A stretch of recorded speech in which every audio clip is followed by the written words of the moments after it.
Hello students, today in our book Indian Development we have to start a new topic and our topic for today is the industry.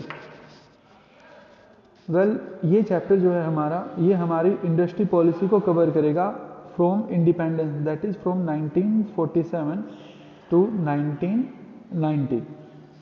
Okay, so सबसे पहला जो topic है हमारा that what is the importance of industry. Industry हमें किसी भी economy के अंदर क्यों चाहिए.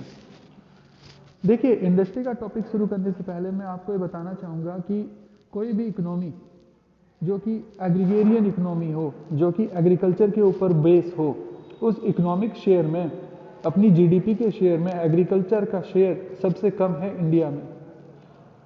जो शेयर सबसे ज़्यादा रहते हैं किसी भी इकोनॉमी की डेवलपमेंट में वो होते हैं उसके इंडस्ट्रियल सेक्टर, सेकेंडरी सेक्टर और द टर्शरी सेक्टर, ओके, और the service sector. So the very first point for the importance of industry is the epicenter of economic growth. Well, epicenter means पूरी की पूरी इकोनॉमिक ग्रोथ का केंद्र होती है industry. अगर कहीं पर इंडस्ट्री डेवलप है,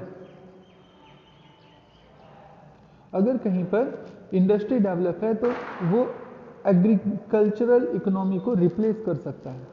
अब एग्रीकल्चर इकोनॉमी को रिप्लेस करने का मतलब ये नहीं है कि हम एग्रीकल्चर को छोड़ देंगे. एग्रीकल्चर इकोनॉमी को रिप्लेस करने का मतलब ये है कि हम अपनी जीडीपी शेयर में एग्रीकल्चर के ऊपर डिपेंडेंट ना होकर अब डिपेंडेंट होंगे किसके, इंडस्ट्री के ऊपर. और इंडस्ट्रियल प्रोडक्ट जो है वो ज़्यादा गुड्स एंड सर्विसेज प्रोड्यूस करता है in comparison to agriculture. Okay, और इसीलिए अगर हमें अपनी जीडीपी ग्रोथ बढ़ानी है, अगर हमें अपनी इकोनॉमी को डेवलप करना है तो हमें प्रोडक्शन बढ़ाना होगा. और प्रोडक्शन हमारा तभी इंक्रीज होगा जब हम एग्रीकल्चर की जगह इंडस्ट्रियल सेक्टर को ज़्यादा इंपॉर्टेंस देंगे. Well, the second point is the source of employment. As you can see here, industry is a source of employment. Yes, wait a while. हाँ, देखिए, जैसे हमें पता है कि हमारा जो एग्रीकल्चर सेक्टर है, एग्रीकल्चर सेक्टर में हमें पहले से ही ओवरबर्डन है एम्प्लॉयमेंट के लिए. एग्रीकल्चर सेक्टर से हमारे सामने पहली एक प्रॉब्लम है जिसे हम डिस्गाइज अनएम्प्लॉयमेंट बोलते हैं. यानी कि people who are actually working are more than the required number of people. जितने लोग हमें एग्रीकल्चर सेक्टर में चाहिए उससे ज़्यादा एग्रीकल्चर सेक्टर में हमारे लिए काम कर रहे हैं और ये ओवरबर्डन है एग्रीकल्चर सेक्टर. तो इंडस्ट्री जब कहीं स्टार्ट होती है तो उसके लिए हमें चाहिए होती है एम्प्लॉयमेंट, उसके लिए हमें चाहिए होती है लेबर. और ये लेबर कहाँ से आएगी, तो ये लेबर आएगी हमारा जो एग्रीकल्चर सेक्टर जो ओवरबर्डन है पहले से ही. एक तो ये लोग जाएंगे इंडस्ट्री में तो एग्रीकल्चर सेक्टर को रिलीफ मिलेगा. Second one of the our major problem is population. जो बढ़ती हुई पॉपुलेशन है हमारी, जो हमारी लेबर फोर्स को बढ़ा रही है, वो लेबर फोर्स के बढ़ना, जब लेबर फोर्स बढ़ेगी हमारे तो हमारे लिए अनएम्प्लॉयमेंट का रेट बढ़ेगा. और इस अनएम्प्लॉयमेंट को, इस अनएम्प्लॉयमेंट फोर्स को जो एब्जॉर्ब करने का काम करेगा वो काम करेगी हमारी इंडस्ट्री.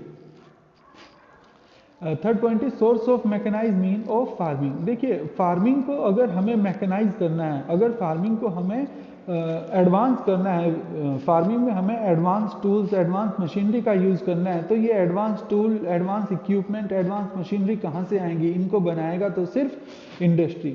तो एग्रीकल्चर के डेवलपमेंट के लिए भी, एग्रीकल्चर के मॉडर्नाइजेशन के लिए भी, एग्रीकल्चर के मैकेनाइजेशन के लिए भी इंडस्ट्री का होना बहुत ही ज़रूरी है. Now the third point is growth of civilisation.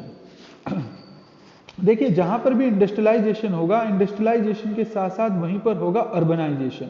वहाँ पर लोग इकट्ठा होंगे, अलग अलग देश के अलग अलग जगहों से लोग आते हैं, दूर दूर से लोग आते हैं और वहाँ पर काम करने के लिए, ठीक है, जिससे कि वहाँ पर एक लोगों का